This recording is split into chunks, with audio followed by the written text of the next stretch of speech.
Well, once again, it's Christmas time, and it's time to reflect on the Scripture, on the wonderful act of love that God showed us by becoming human in this child Jesus.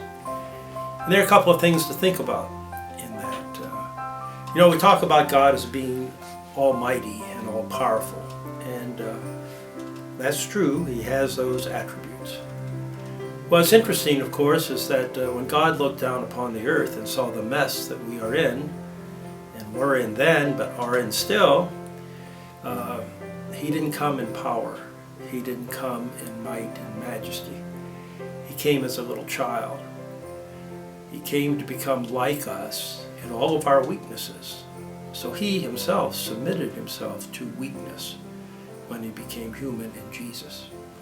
Comes into the world in poverty and basically unknown, certainly not known as the eternal God and Prince of Peace.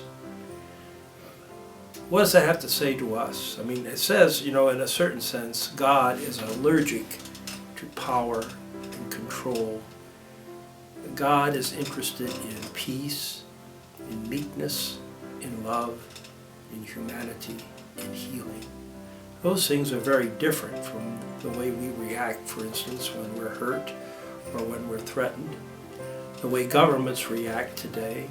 Pope Francis talks constantly about we're really in a third world war with all of these warring factions going on.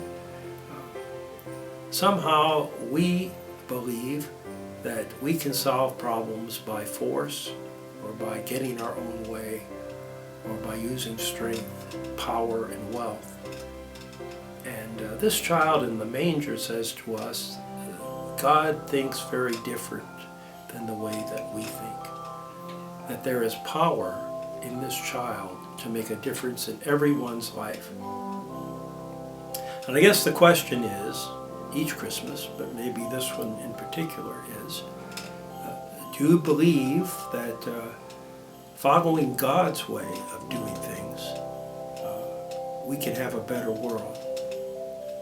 If we say that power and control and wealth are the very last options to use in our human relationships, but to try all else first, reaching out, dialogue, showing humility, being kind, will those things actually make for a better world?